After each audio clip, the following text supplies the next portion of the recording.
Hi, artists. This is part two in our color and light series, and how does science apply to art? Last time I talked about light and how light works. This time I'm going to talk a little bit about your eyes, just for a minute or two, and then we're going to focus in on some art. So, the rods and cones in your eyes are the part of your eyes that detect color. The retina is covered in millions and millions of light-sensitive cells. Some are shaped like rods and some like cones. And these cells, or receptors, process the light into nerve impulses and then pass them along to the brain by the optic nerve. Rods, if you'll notice, there's a lot of the rods, 120 million in each eye. So you have a huge quantity of these. They are most highly concentrated around the edge of the retina, and they transmit mostly black and white information to the brain.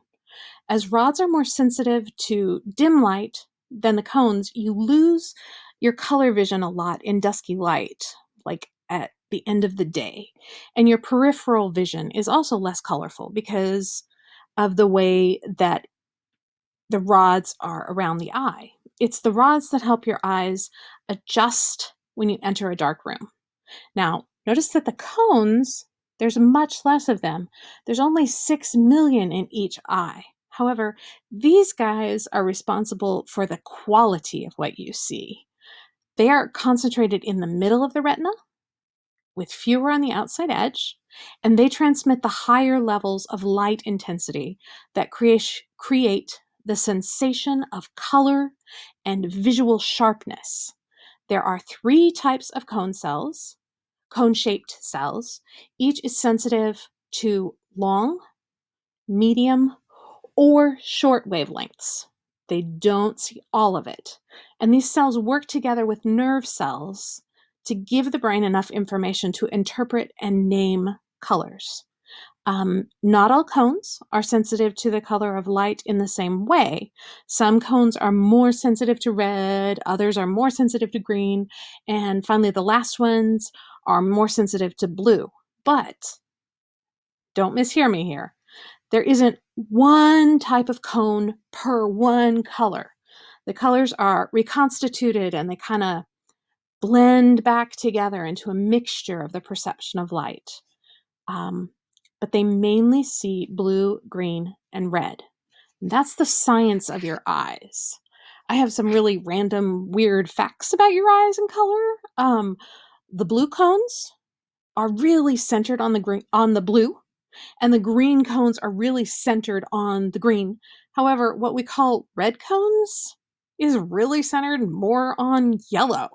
Random, don't know why.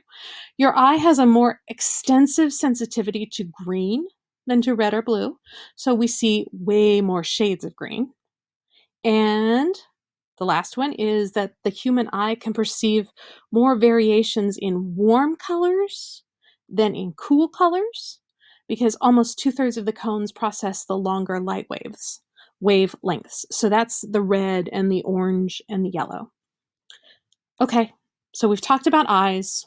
What does that mean? How does it apply to art? What I want you to think about is how artists know what our eyes can see, and they use this information, like the way that we process warm colors and cool colors, to tell a story that they want you to see in a painting or a piece of jewelry. And they manipulate our mood. Now, I know you recognize this image, right? These 2 images. They're from the Pixar movie Up, and they are amazing examples of how you can use color and light to tell a story and manipulate the viewer's mood.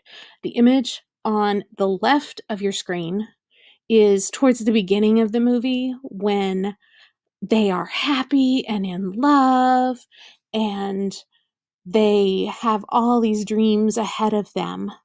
It's a warm and bright image. And then on the right side of your screen is where they discovered that she would pass away soon. So it is a cool, dark image that they have chosen specifically for you to feel for them. Your eyes are drawn into that room where the doctor is, and where it's obvious that this is a obstetrician, the kind of doctor that would let you would help you have a baby. So she can't have children, and that's how they told you that. So artists know how to use color and light. I also want you to think about color and light in the way that you think about what is beautiful to you. It matters how your eyes work, how you individually see color and light, and what it means to you. I wanted to put an image in here from my husband because he's a photographer and he is almost entirely colorblind. But what I've decided instead to do is take you to his Flickr account. So I'm going to escape out of here and pop over into his Flickr account. My husband does not see color, but he is a very, very impressive photographer. And he mostly focuses in on texture, like the texture of snow in the left on that tree. And I also want you to notice how he uses color, because as amazingly gifted as he is on that image on the right, the color isn't quite right. If you see color, you know that that image is just a little off.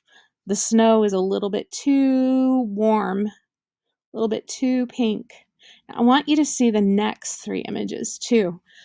Notice that in his black and white images, there is incredible, incredible variation of color and really nice use of texture.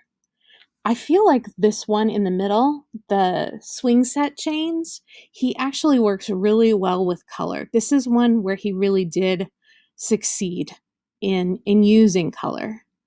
But it's really interesting to think about what is beautiful to him versus what might be beautiful to you, since his eyes do not perceive color the same way that mine or yours probably do. I'm going to pop back over to my Google Slides here and go to the next image. Okay, for this video, I got help again from Wikipedia talking about how your eyes see color. And then the Rijksmuseum is in, I think that's in Denmark. I should look back and double check that. Pantone, again, the experts on color and the electromagnetic spectrum, and then Understanding Color by the Blender Guru on YouTube. It's a really cool video where he talks about how an artist can use color. And so that's it. Thank you very much for joining me. This is part 2, and we're going to do another one where we talk about how artists use color to make beautiful art.